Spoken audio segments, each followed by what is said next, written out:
Og I det affæri atter at tala ut fra Johannes evangelium kapittel 4. Og I sørste vik tala om 26 og de første versene.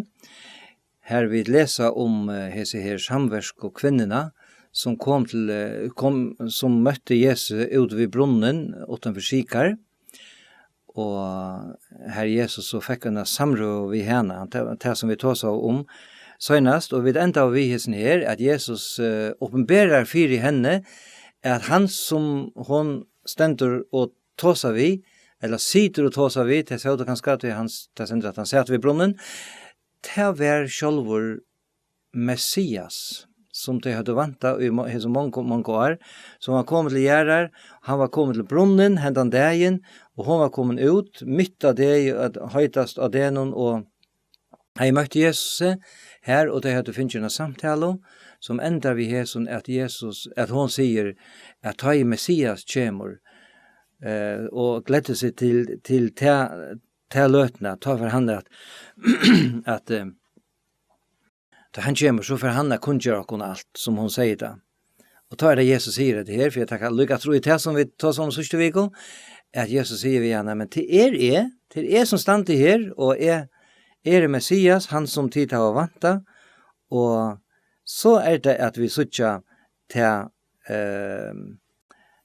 kan vi si, reaksjonene til henne, etter spillet som var vi hese kvinnerne. Til det som vi skulle ta oss om en løt og I det, og det som annars I hese versen som jeg skal 17. parste av Johannes evangelium kapittel 4, det om resten av søvn og kvinnerne, og eisne en annen henting om embetesmann Kongsens og døtter hans som skulle komme til. Det som Jesus har gjort I 60 versen og frem og undan, det det her at han, eller vi kunne si at minstri og I evangelieboanene, det just den her som Jesus har rønt, og ikke bare rønt, men som han fikk fram tja hese kvinnerne, til at hun sa, hun har en tørv, hun kom av suttja sina synd, og så som det sørste at Kristus ta hun var kommet her til, kunne åpenbære seg for henne, og hun kom å kjenne ham som sin personlige frelsere, og han nøkta I han tørven som hun heie, og kunne teka syndene bostor til henne. Heter som Johannes døyparen heis, det jo sagt, og som vi leser om I første kapitlet, higg lamgod som teker bort syndhamsen, det som hun ikke hadde ivast og opplevde henda dagen. Så vi skulle søtja hvordan hun hva hun gjør det at han har hørt det her. Vi leser I vers 26, for lykka til at tro at det at Jesus sver I henne, det han som taler vi til. Hva stender så vers 26? Så stender det her, kanskje vi kunne mulig kalle det for en liten parentes, at vi leser om lærersvenner. Da hadde vi inne I byen og kjøpte mat, og visste ikke om det her, at Jesus sitter og prater vi en samverska kvinna. Og så vil lesa vi vers 26 her, at oi tui sama koma lærersvenner hansara, tar undrast av at han taler vi kvinna, til seg ønsken, hva vil du henne etla, hva tåsa to vi hana. Hette eisne øyla avhåverst det som stender ui her, vi vil teka tro I de første årene og I sånne her versjonen her, hva det stender oi tui sama. Altså nå så kjør vi det her for dere, at her en brunner, her Jesus, her en samverska kvinnan, de sitter og prater sammen, og det prater lunge, møter nek langere enn det som vi leser om I Johannes 4, det vet vi ikke, men det tar som halda til at hendan samråden hever nek langere, og Johannes har skrivet til nye som til kan vi si at det som tydninga mest og I ser søvn for å få en sammanheng og få de mest områdende tingene fram, sannløkene fram, som I samband vi heter at Jesus åpenberer seg for henne som hamsens frelsere, og at hun kommer kjenne han. Og så leser vi det her at det stender ui tui sama. Hette vi nekka vi tuina gjøre, og hetta var øysene, vi pleier ofta I en enskon år jeg sier at det var en god timing, at har kommet utater til brunnen, akkurat i tog løtene, ta Jesus sier vi hesa kvinnorna som tåsar om Messias, og Jesus sier vi henne, til han som taler vet det. Hette har du tar. Du tar sender i vers 22, som sagt, som vi da lyser, at tar høyre at han tåsar vi henne, og høyre han sier det her, og ut til samme kommer lærersvennerne. Øysene hette vær tøymegods. Vi vet, som jeg langt har nevnt, og som stender flere fra Johannes evangelium og ærasene, at Jesus sier, tøymemoen ikke kommet enn. Og øysene at tøymemoen kommet, som han øysene sier, ærastene, til han fører ut av krossen. Tøymemoen kommet, nå det jeg skal. Og således var det ikke Jesus. Han visste akkurat hva han skulle være, og når han skulle være hver, og øysene hettar at lærersvennene hørte hettar heia en mening og seg sjølt.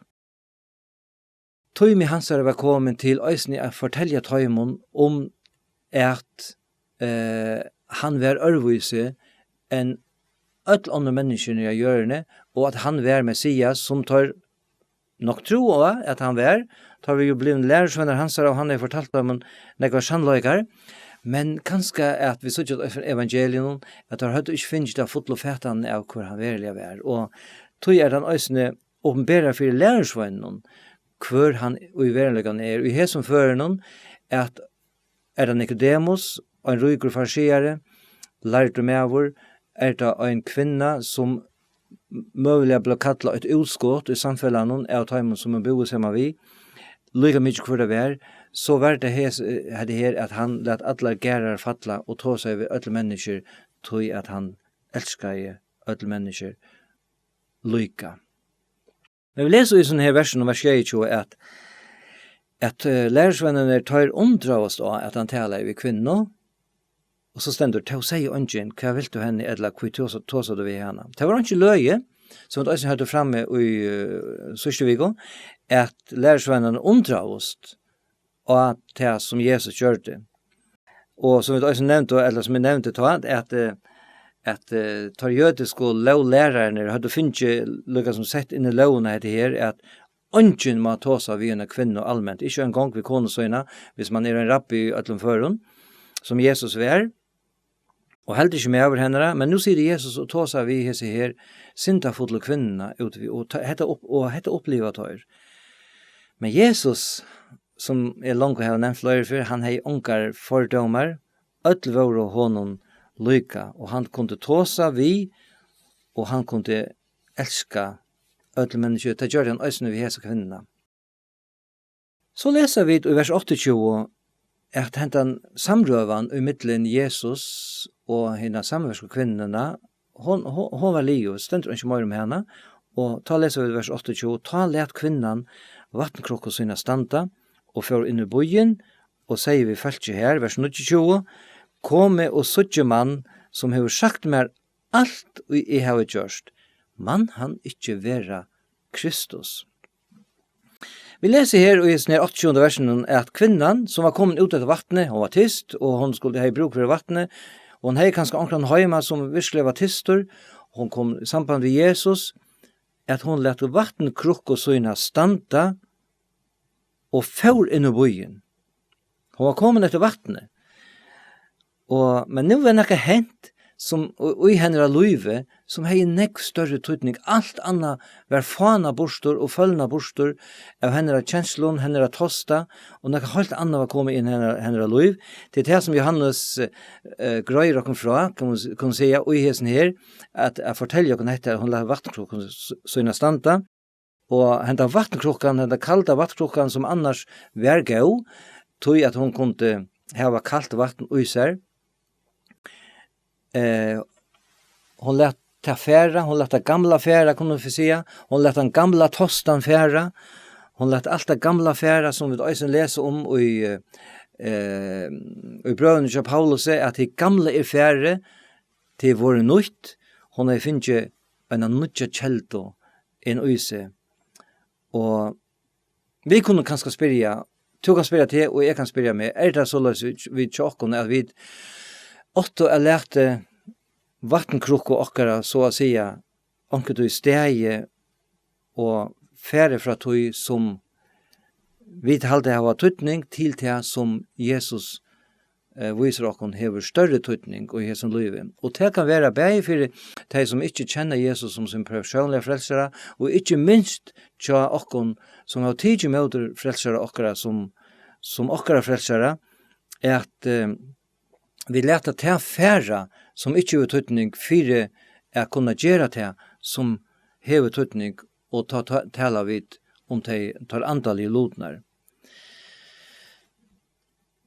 Men Jesus, han gjør noe ovanligt, som vi langt har å se, og så i sin sørste viko, han gjør noe ometelig ovanligt.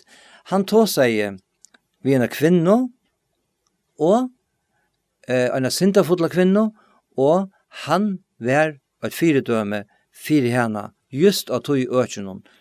Kunne vi si at han brøtte kvinnerne, og kan man si at gav seg ikke bare til at han frelste henne, og vurste henne av veien til frelso, men han brøtte alt henne liv, alle henne hukkbord, alle henne øyta for mennesken, og så framveis. Hva var det hun gjør det? Hun leip inn i byen, eller får inn i byen stendet her, og fortalte folk om det her. Og hva var det hun så øysen gjør det? Hun gjør det just det som Jesus har gjort. Hun gjør det nekka uvanligt, da Jesus var kommet inn i hennes liv. Spurningen kan øysen aktivere til okken. Hvordan vi okken? Gjør vi nekka uvanligt som mennesker ikke skilja, tog at Herren byr okken om å gjøre det. Til en spurning som vi kan spyrre okken. Men i ødelen før hun får inn i byen.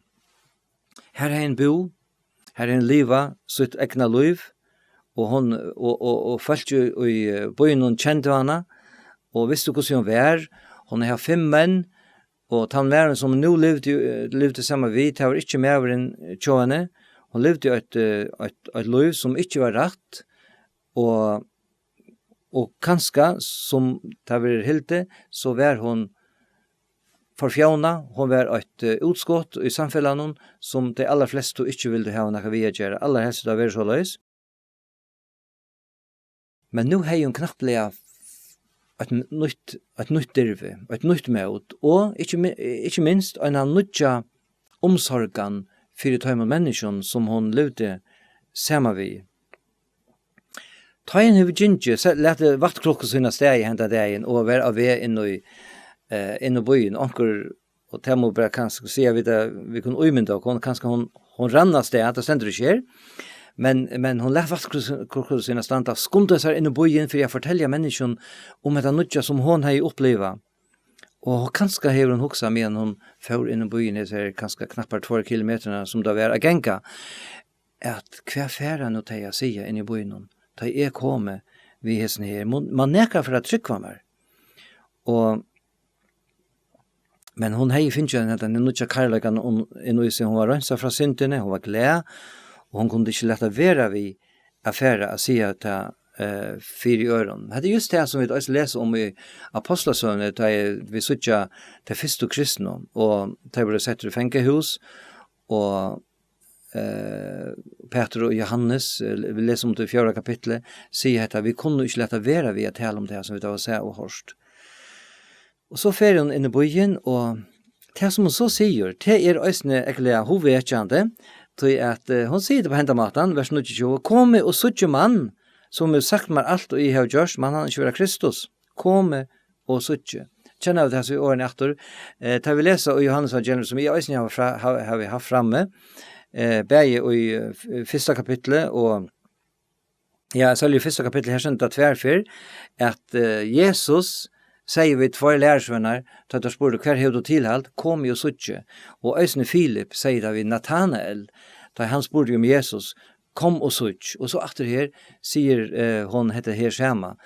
Og det taler til dere om dette, at mennesker må oppleve Jesus.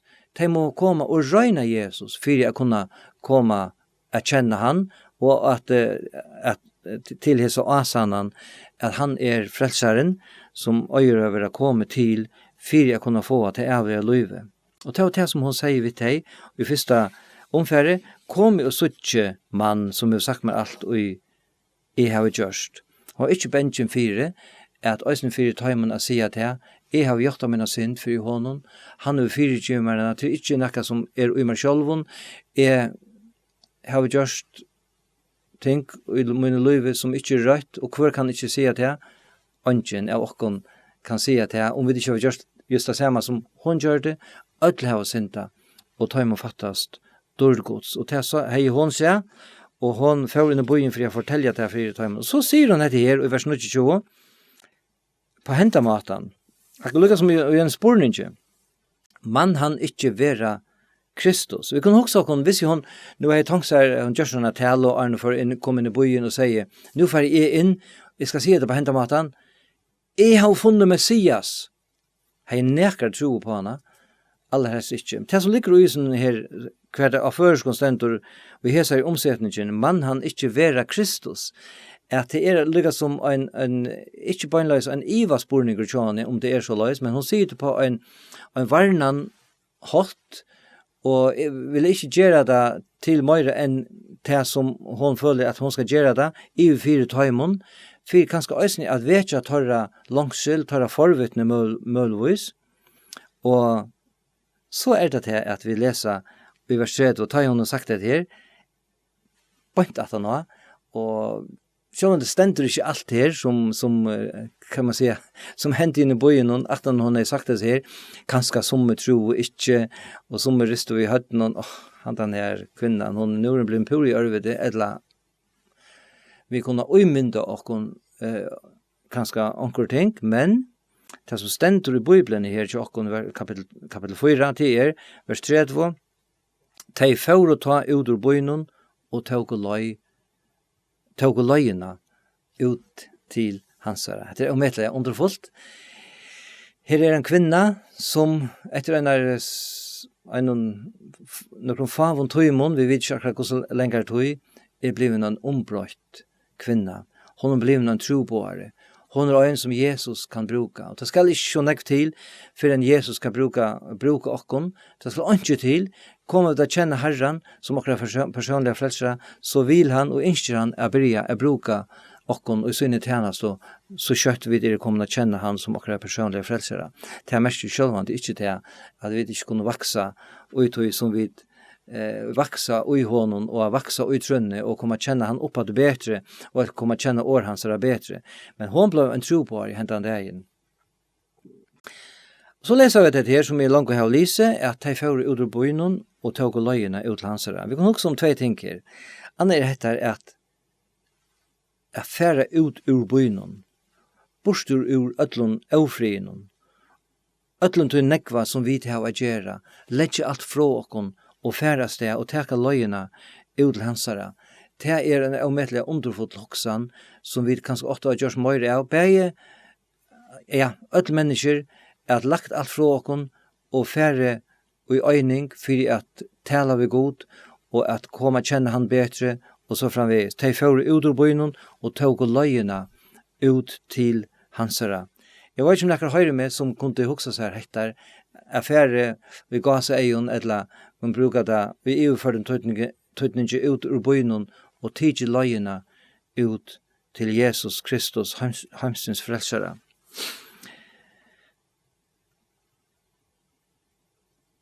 Hint hentje som jeg heier vis ned til at sette henne spørningen til min sjølvan og til okkon som kjenner Jesus gjer vittnesbord okkara tala vår etla og i livi okkara og i verskje okkara til at ånder færa ut ur bøynen og ut til hansara til spørninger som vi øya sett okkon.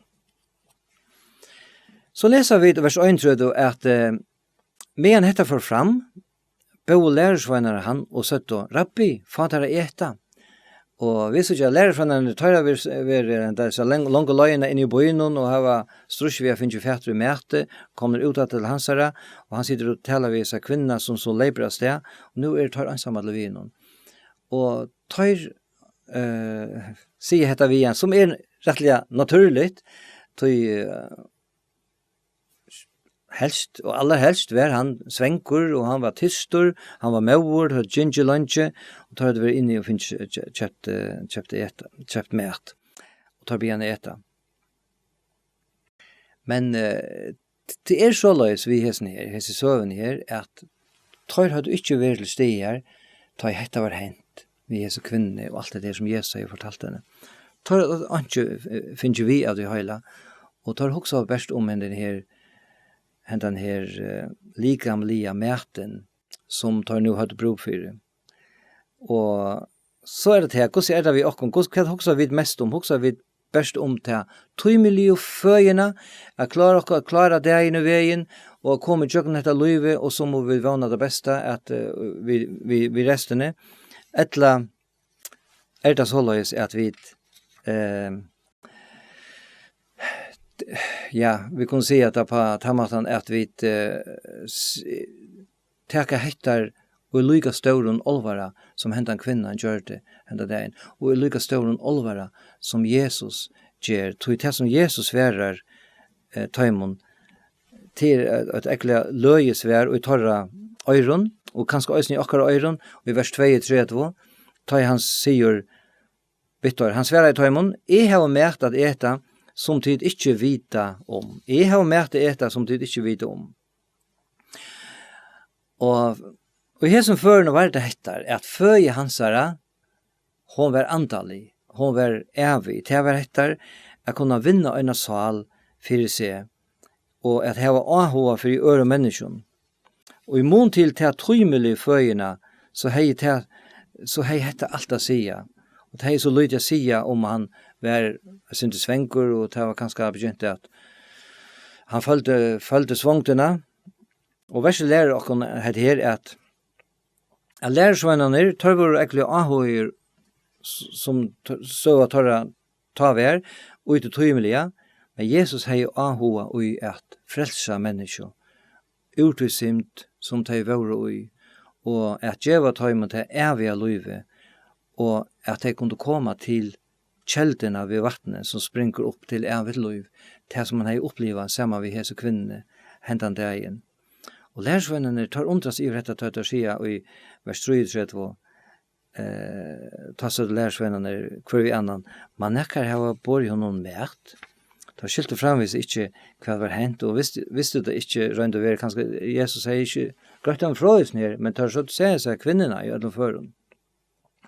Ta sier Jesus til vers 4, Jesus sier Vittor, mæter min er at gjøre vilje hansara, som sendte meg og fullføre versk hansara. Han grøy dem fra hans ned, og han viste dem av hva det er som hever størst tydning og i sin liv. Og her er det kanskje trutjer sannløykar som vi kunne takke ved. La kan først si at ønsken man skiljer det selvvandig at han har at hversi god, eller Jesus, eller nekka andre mennesker av gjørende helder til at han tøymelige føyen ikke er nyttelig. Sannelig er hun til. Og hvis vi ikke auto, hvis vi ikke drukker, så løser vi god skapt dere, så hadde vi ikke livet langt. Så at, lett å få det på plass. Men, ta i det sagt, så viser Jesus i hesen føreren, og skriften annars, og kun avhettar, at det som hever negv, større tydning fyrir okkon, det er andalige løyve. Det er ikke til likamlige løyve. Vi lever her nere i 70, 95, onkel blir 100 år, så er dette livet, og vi tverra. Og hva så?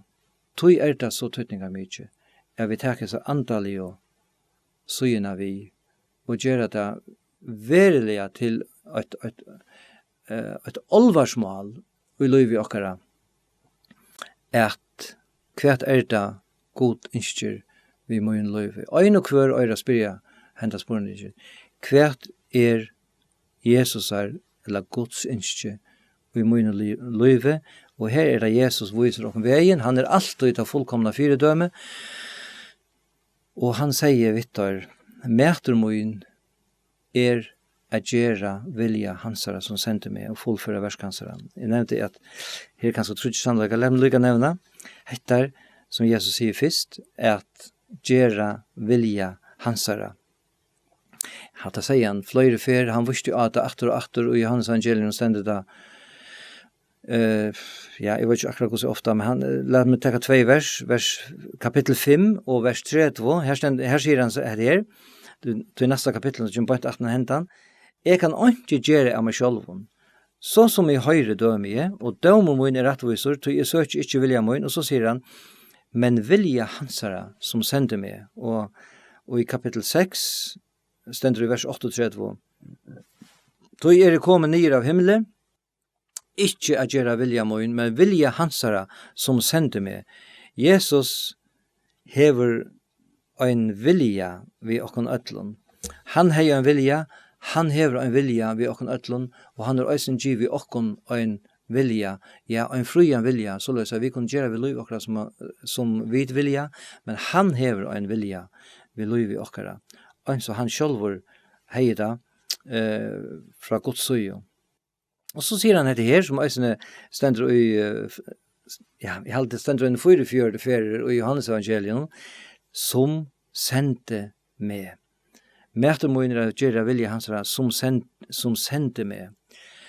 Jesus var et sendebo I stegods, og vi som kjenner Jesus som akkurat personlige frelsere, vi øysene, vi et sendebo I steg Kristus her, som det stender I en av brøvene. Og så stender det til sørste som versen her, at å fullføre versk hansara. Jesus kom her nye av hjørnet, for å dødja for okkon, og for å fullføre et versk. Og til sier han flere før, kan lukka takka 2 vers, Lukas 12, og vers 12, her stender, men døp har vi evra døpter vi, og hos så fotor av engest I ikke, inntil han fullførdur, og han døper han skal være døpter vi, til er at færa utgjøk noen deians vøyten, at han skulle dødja og rysa opp hatter. Og han var fotor av engest enn til hese versen, vi vil annars ikke komme inn på dette verset, inntil han fullførdur. Og I bønene I Johannes evangeliet kapittel 16, her sier han vers 4, «Jeg har gjort det dyrmattene av hjørne ved å fullføre verset som du har givet meg». Og så vet vi jo til at ute av krossen her, da han hekker ute, tar opp til han heter her, underfotla, sier srøpe at det fullgjørst. Han gjør det verset, fyrir okkon, fyrir at vi kunne komme å kjenne han, og ikke hava anna enn at trykke av Jesus og takke honom fyrir til han som han gjør det fyrir okkon.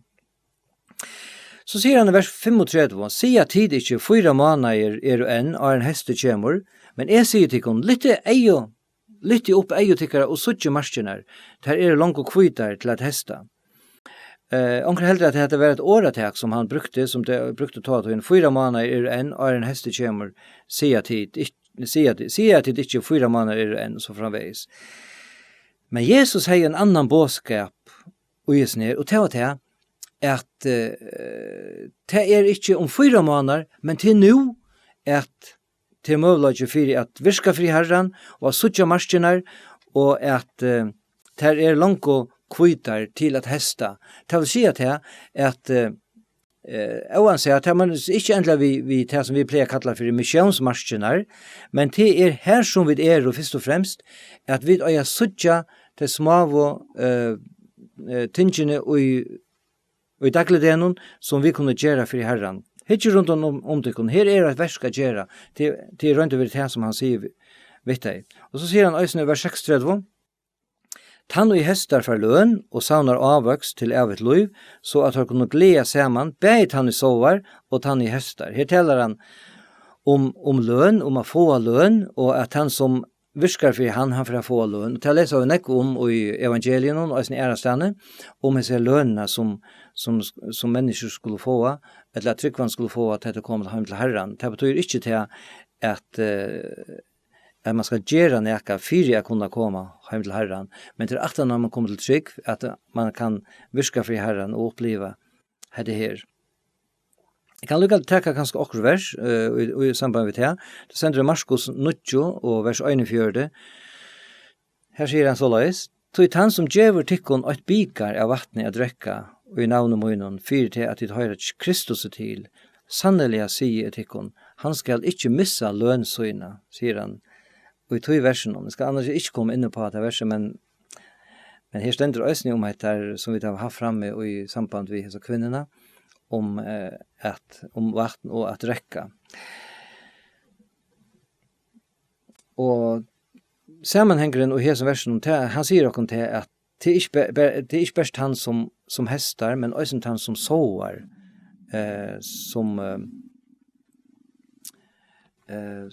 som färlöen. Då han säger också i vers 22, då här är året sagt, ein såvar og annar hestar, og vers 38, og jeg har sendt dere ut av hestar til som det ikke har arbeid, har arbeid, og tidigere kommer inn i arbeid torra.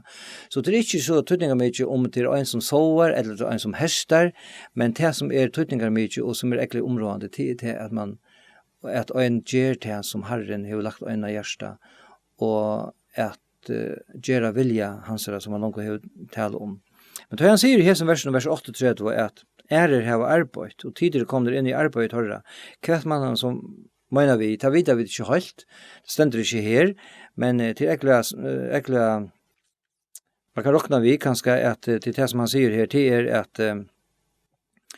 at i gamla testamentet hadde vi alle profeterna som profeterer om Messias som skulle komme, tar hadde arbeid sannelig an ekv, for jeg viser og hettar, vi kan huske om Johannes Døyperen som kom undan Jesus, og han er arbeid, og sin Herren sjálvur, som her i kapittel 4 er tala vi en kvinna, og hon var kommet å kjenne han.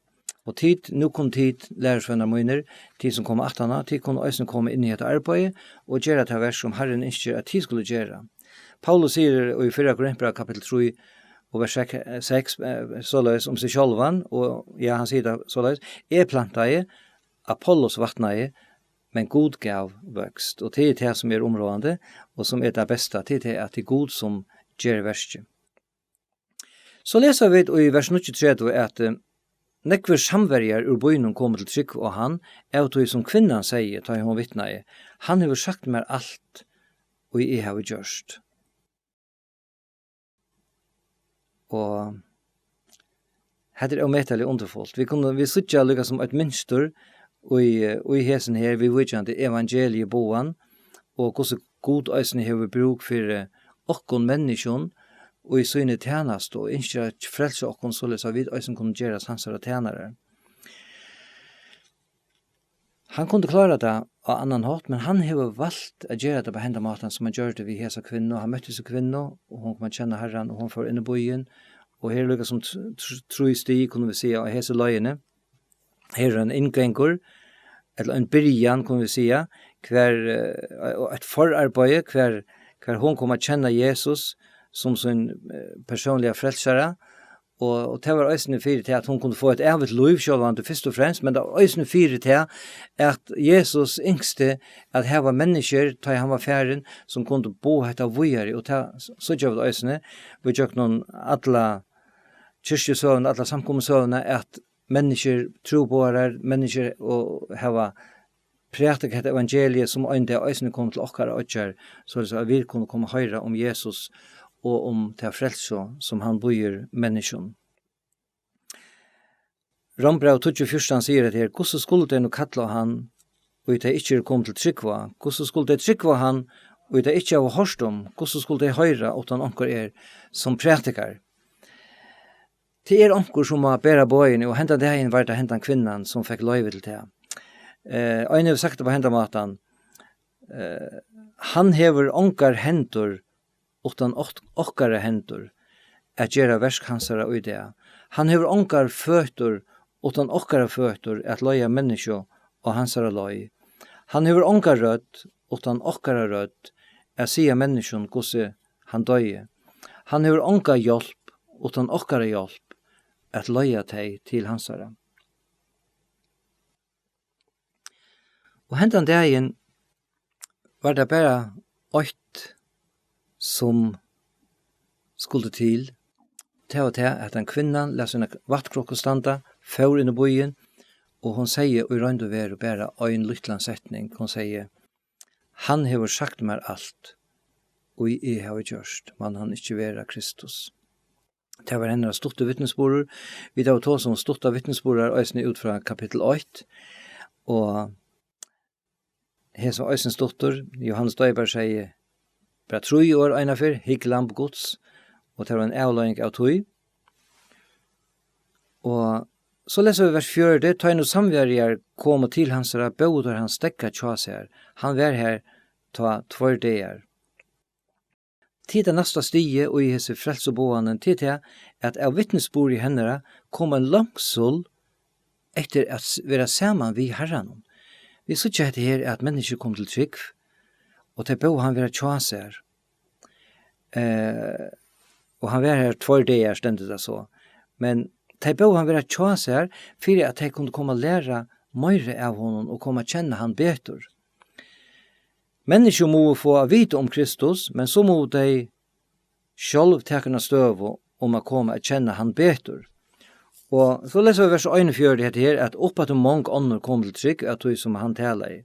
Og det om et underfullt hos med det, at det er en vekst, tar vi være vittne herrens. Og vers 42, det søtte vi kvinnerne. Nå trykker vi ikke langt av det som du har sagt. Nå har vi selvhørst, og nå vet vi at han sannelig frelsere heimsins. Og til det 3. stiget, til at de vi kjente han som han verilig var, og sett og enda hette her, hente en ometelige underfotla sannløygan om Jesus, at nå hadde de opplivet hette selv, og hadde oppdeia, og finnes inn i sitt hjerte, hette frelsere heimsins. Jesus var, og han frelsere heimsins, og han kan frelsa hvert et menneske, lika mykje hver det som vi da ser vi hese kvinnerne. Så skal jeg teka det senest av parsten av denne her kapitlen, og her kommer det så en underhenting, og lett meg bare lese det første verset av tog, det vers 46. Hva sender, han kom til Aktor til Kana og i Galilea, her som han gjørs vattnet til voin, og i Kapernaum var en embetes med over kongsens, og han har en sånn lidjande sjukan. Og vi så ikke til at Jesus var affær, han kom, han får, og til det som så underfullt ved Jesus, og eisen tar han var her nere, at han kom til mennesker, han visste hva han skulle fære, og i det kunne vi si at han atlasene, hvis han andre tog hans tale ved han her som han kan komme til døgn point nå, og gjøre til her 4 som to ønsker, ta det kommer til disse antallige lotner til ønsker å komme og kjenne Jesus som til personlige frelsere, og han vil komme til tøyen. Og han kom enda dagen til Kana i Galilea, og her var så en medver i Kapernaum som da lydde borte fra ikke så lengt, som hørte det. Og han er en sånn lidjande sjukan, hesten her, embetes medveren tja konje. Og det var en ringstå over oi, men så kommer han til Jesus, da han frakte at Jesus var kommet ur Judea til Galilea, så fører han sted til hans her, og be han komme om han og gruva sånn, tog han la for deg gjennom. Her stendte noen ting om denne mannen. Det første ta han frakte at Jesus var kommet. Og til det første sti av løgene kunne vi si til å kunne komme til Jesus, til at vi høyre hentet bådskapen, så vi la langt over inne på, og han frakte at Jesus var her. Så får han av sted til hans herre. Og således kunne vi si at vi kunne anna, let oss fære av sted til Jesus, til det som hesen embeds med kongsens gjør det. Og han får til det rette sted, han får til hans herre, og så stender det her, og be. Bønnen sterkast av våpnet, vi har sagt. Og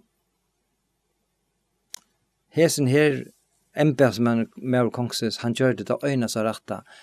Han hørte om Jesus, han får til hans herre, og han ber til hans herre. Det løyen for øynekvann som i antallet nei. Og således kunne vi ta hese hendingene som stender til søgnes og i kapittel 4.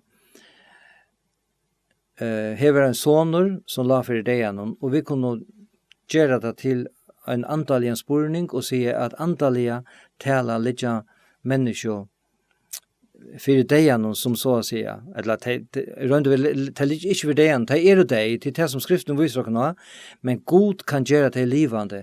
Vi til verste som han gjør det for oss ut i Golgata krosset. Men Jesus sier vi den her mannen, han sverrer han så at på hentamaten, ta sier han vi han, vers 84, så ikke at det ikke tekjen og under trykkva tid ikke. Og hetta vet jeg vanlige fire negv, at jeg vil suttja tekin, jeg vil suttja Arne troe om at det være han, men Jesus viser av hettar at det ikke renfylgjan som han som honom toknast, han ikke at vi skulle trykva av han, og så skulle vi suttja. Vi kunne komme til hansara og trykva, og så fikk komme og suttja. Men Jesus sier, suttja det ikke tekin, så vil jeg det ikke trykva. Men hesen her embedsmær kongsen, han hei øyna nei av sine hjärsta, og tog han sier vi, Jesus, i vers 24, embedsmæveren sier vi han, Herre, kom, Aren, badmøyt, døyr. Mæveren hei en øyla nei av sine hjärsta, han ikke tog at tjekkast om andre ting enn hettar, at få Jesus å komme til syn og gjøre det som vær neiot. Hvis vi hittar inn i okra hjärsta i det og sier, her vi nekra nei, men ikke kunne sier, her vi nekra nei for å kunne bli frelstor, kunne kjenne Jesus som en personlig frelsere. Her vi som en tryggvande nekra nei for noen øre mennesker som øya kommer til Kristus, til øysene spurninger som vi øya er se til okken. Og så det Jesus sier vi igjen, hettar i vers 12. Jesus sier vi igjen, færrest det, sånn til liver, med en tro i årene, og Jesus sier vi igjen, og fær. Her kom en ombrøyding til mannen om bøyna veien, da Jesus sier tala, han troe tog året som Jesus sier, og tog fikk han etter tryggsøyne. Han fikk enda sonen etter, vi leser i 1,5 og 2,5 og 3,5, men han envera heimferene møtte tjenere hans av hånden og sett, soner til liver. Ta spurte han tar om tøyman, da han var våren bedre, og tar svære av hånden. Og ikke om kjente tøyman, slapp han fra februaren. Ta fikk feiren av suttja, at han var uttøy tøyma, ta Jesus hei vi han, soner til liver, og han tror i sjálvor, og alt hos hans herre. Hette var omettelig underfullt for henta mannen, og i Jesus søvne, men hun forteller oss omettelig nek om Jesus og det som han kan gjøre for i okken. Og det som vi som men hans herre, ombudsfalk hans herre, da vi kommer til kjenne han, øysene kunne gjøre. Og til dette vi bønene, la meg lykke nevne til at hese mever, han kom til Jesus, han beina bøn, Jesus sværa i bønene, og meveren tro i årene, og hva hendte så? Her og i fjærstøv blev hesen her dronkeren grøtter og slapp fra tog som falt i hånden. Lært dette å minne noen av det, at øysene vidt kunne komme til Herren. Vi kunne bya for mennesken. Når det skal være, hver det skal være, kunne vi bya. Og vi kunne bya for øynene og kvarjon. Lika mykje hver det og hver det og i hesen heime. Vi kunne bya for mennesken. Jeg vet ikke om du kjenner onkra nere i Afrika, eller onkra ærestane. Også der til. Du kan sende en bøn opp til Jesus. Han høyrer henne, og han sverar så løy som han nå kjenner at det øyre gjerast. Hvis vi kommer inn av bønner løyver til mennesken som vi ikke skulle komme inn på i det, så vet vi til at bønnen hever en omettelig underfulle kraft, og Jesus, da vi da sendt han opp til hans teksar evene, og sverar så løy som han vet best for øyne kvart menneske. Så hesen kapitelen liver, og det sørste verset, vers 4, det sier bare til at hetta tekene som var hitt anna, gjør det Jesus, da jeg var kommet ur Judea til Galilea. Og vi får sørste til at Jesus, og Johannes evangelister som skriver Johannes evangeliet, han teker imiskar hentingar, ur løyve Jesar, og viser okkur nekra underfulla sannløykar, andalige sannløykar, utfra tøymen omfram til at det hendingar søver, som vi får omettelig godt av at lesa, tøy vi sutja til at Jesus en sånn elskande frelsare, som som lunges etter mennesken, og ikke å komme sammen med mennesken, lunges du etter Jesus, så skal du vite til at han bønt her, og i hesen tøyma som du øysen stod, bønt ta, de møtte oss her ute vid brunnen, som vi tar seg om sørste viko, så hendte nekka for hese kvinner, og det kan du øysen gjøre for øynekvann som kommer til Jesus. Vi skulle be sammen. Gå feir, vi takkar deg for at du en underfull frelsare, at du en sluker som vi alltid kunne komme til.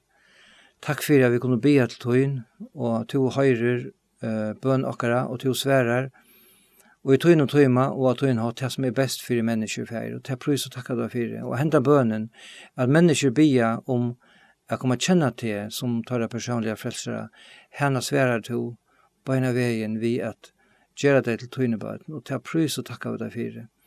Til legger vi dere tøyner hentor, vi ber om å sikne på enstekan som hørst i det, og takka til her for alt, og i Jesu navn. Amen. Amen. Og så skal jeg øysene i det, synes jeg en sang til endan. Og i det halde jeg fra synes jeg en sang som byrjar så løs.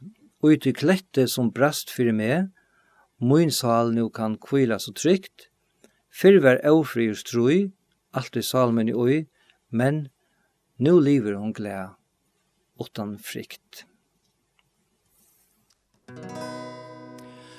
Ut i klette som brast fyrir meg, min sal nu kan kvila så trygt. Fyrver ofri og strøy, alt i salmøyne oi, men nu lever hon glad utan frykt. Oi tøy klette som brast fyrir meg, skuile ein borg fyrir meg fyrir te, gongur bildjan en ha, Anke ill kan minna, og du klette som brast fyrir meg. Og du klette som brast fyrir meg, lui fyrir salina fekk, og hans blåe som rann, her i hals og bøt fann, og fikk frie som frileisor tjekk. Ui tøy klette som brast fyrir meg, skuile ein borg fyrir meg fyrir te, gongur bildjan en ha, anke ill kan minna, ui tøy klette som brast fyrir meg. Ur tøy klette som brast fyrir meg, rann frelsonar streimur hinda. Fekk glede og trost, bundna salmun var løst, og til lovar hon herran hon glad. Oi tøy klette som brast fyrir meg, skuile ein borg fyrir meg fyrir te, gongur bildjan en ha, anke ill kan minna, oi tøy klette som brast fyrir meg.